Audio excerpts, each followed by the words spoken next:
Tesla's Blitzkrieg on Germany causes 10,000 official job losses already, but many more to come, resulting in major problems for Tesla's European and German expansion, is our story today. This is Greg for Teslafaninsight. Thanks once again for joining us. If this is your first time, welcome. Wanted to thank our Patreon supporters as well as our subscribers. If you enjoy the show, please take time to like and subscribe. I wanted to note Daimler Benz is providing our B-roll today, some images of their electric truck that came out 3 years ago, but they currently still don't have any large numbers of them on the road, and I think we know why. We'll cover that in the show today. A couple of housekeeping notes. I apologize again for those who are Patreon supporters. Thank you for, please make a point of sending us your email address because we didn't get a chance to get a hold of them before we were shut down by Patreon. What happened was I got a note from them that said that you guys are too successful, so therefore we want a bunch of paperwork from you before we'll reinstate you. And so we provided initial paperwork, and now they want another round. So I'm doing that, and we should be up and running hopefully in the next few days. But if I can have you email me and let us know your Patreon level, we can then make sure you get services reflective of that. I also wanted to note that for the SpaceX, please send us a note of interest. We'll be sending out some general information about share access in the next day or two, and we'll get to that info if that's of interest to you as well. And so without further ado, we're moving into our show for today. So there's one of maybe the worst parts of my show is the fact that in engineering, there are all these, when you do calculus, there's actually a whole bunch of, I guess, postulates or principles. And so I always find myself running through these interesting, like, numeric ratios. Example being today's discussion topic is sort of focused on what's called a 7-to-1 rule. So anytime you have an auto job, the likelihood is that that job in the ICE world results in a complementary 7 jobs. It could be the dry cleaner, it could be the restaurant, it also could be jobs related to suppliers to those large firms. So anytime you hear of job losses, so Daimler Benz announced layoffs of about 10,000 people, perhaps 2.5 months ago. And the problem that pops up there is that when you lay off a certain number of people, that you have to multiply that by 7 to truly grasp the impact. So there's a bunch of data points that spun off of this layoff. What was discussed was the fact that Tesla, even though it was not yet in Germany building, had caused already a recession in Germany. And the question is why? And the answer is we actually have a situation where the big 3 in Germany dominate the global luxury car market from a lot of different brands. Obviously the BMW, et cetera, but you also jump up into Rolls and these others. And so as Tesla's expanded, particularly in the United States and in China, it's really put pressure on revenue, profit, sales for the big 3 from Europe all over the world. And this resulted in Daimler laying off 10,000 people. And it's our argument that effectively they laid off 70,000 people because of all the other people that are still affected by this, where it's a family member situation, et cetera. So what we wanted to look at is the fact that as we roll through this year and the numbers of vehicles in China increase, we expect those numbers to increase. Daimler actually announced what their layoffs were, and that resulted in some layoffs at Robert Bosch. But we're actually expecting BMW as well as VW to engage in some, loss discussions as well, and therefore reducing headcount, et cetera. And as this happens, it wouldn't be a shock to have there be about a 200,000 job loss situation that's experienced by Tesla competitors, given how well they're doing. I have to say this is a bit of a surprise to see these job losses start occurring, and Tesla hasn't even arrived in Germany yet. So where we saw a very interesting circumstance emerging is once Tesla opens in Germany, it will validate purchases of vehicles inside of Germany by more German consumers in theory. But on the flip side, if most of the jobs in their area rely on the auto industry, we actually think that the in-country sales for Tesla may be much lower than expected because one, you've created a recession when you arrived in other places. Then number two, when you arrive, you potentially create a depression because the job losses even accelerate further with the presence. And so we think that what's going to happen here is that Tesla's going to have moderately increase of sales within Germany, but probably a larger increase of sales throughout Europe because those other countries don't benefit from the auto industry within border as Germany does relative to all elements of the auto industry. So we kind of wanted to make this the focal of our show today because, Elon sort of assumed that arriving in Germany in attack mode would be a great way to go, but I just think that there's a lot of job loss there that impacts what's going on with folks. The next thing I wanted to review is, as you can see, there's a truck moving behind me. We had an interesting encounter with one of our viewers recently where they actually went to Turkey to find electric buses or semi-trucks, sort of truck-bus combinations.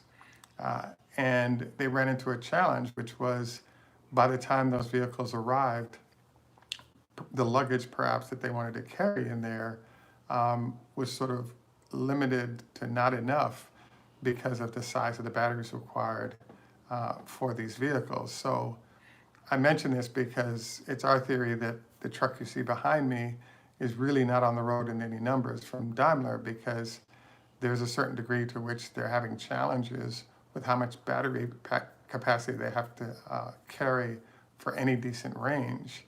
And therefore, it's not economically viable what they could charge combined with what those vehicles can carry.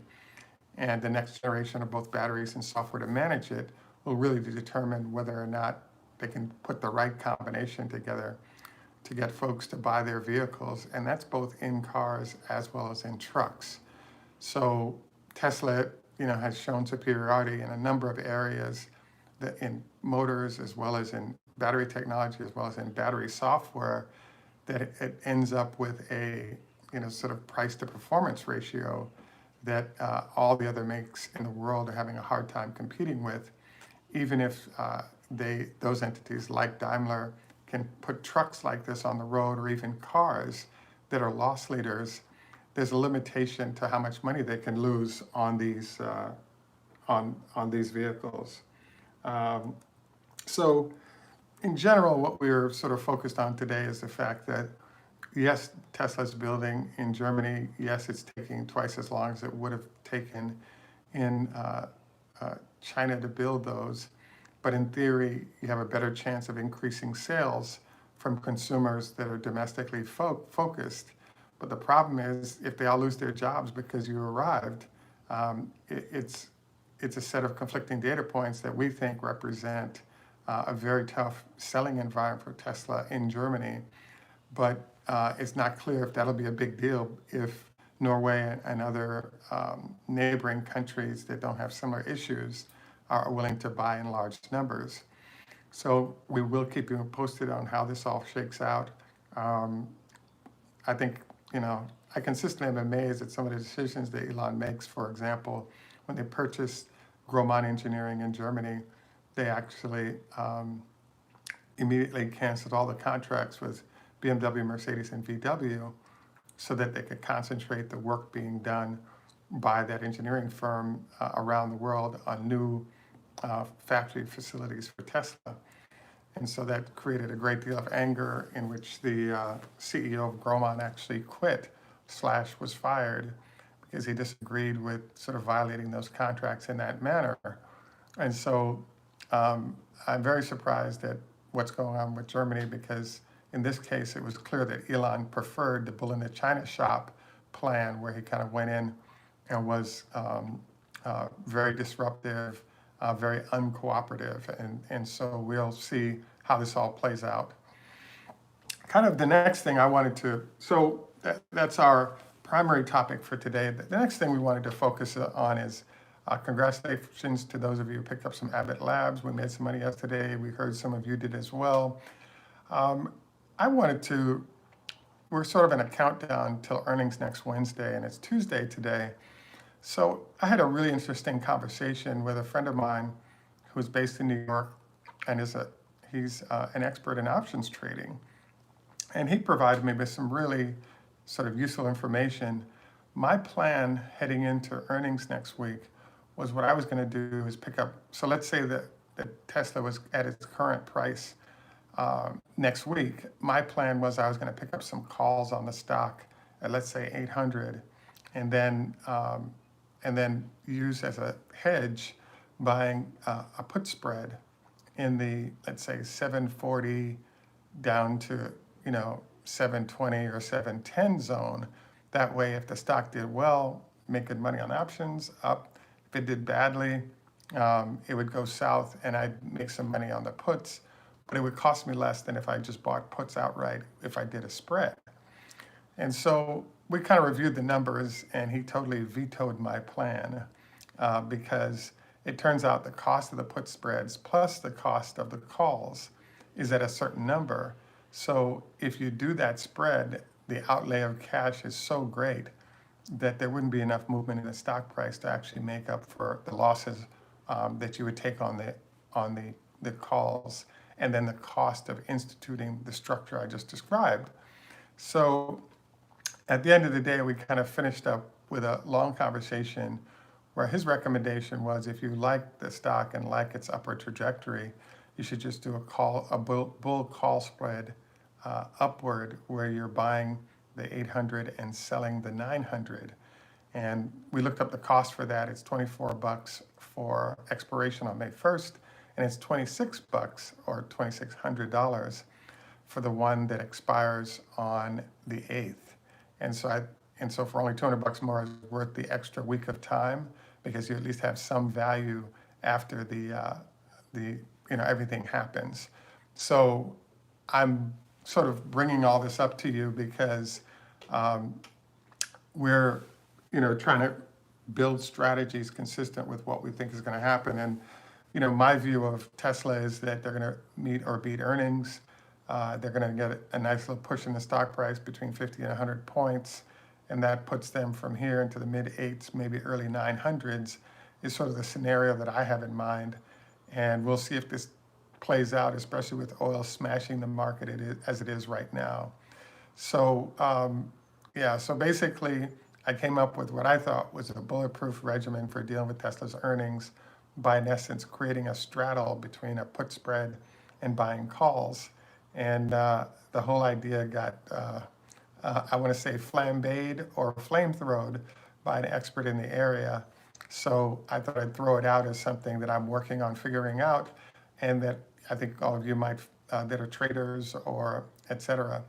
The other point he made was, if you own the stock outright, theoretically, all you'd want to do is just pick up a put spread or pick up some puts as a way to hedge away risk relative to the stock potentially dropping dramatically on those earnings numbers.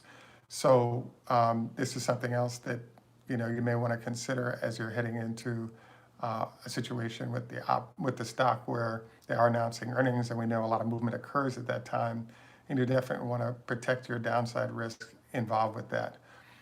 I just got a phone call before I came on from one of our viewers that we work with at the top level, and he asked me what I thought about Tesla today. And there's really no catalyst to drive this stock. So as we know, oil is affecting things dramatically. Tesla was down, I last checked, $22 in pre-market.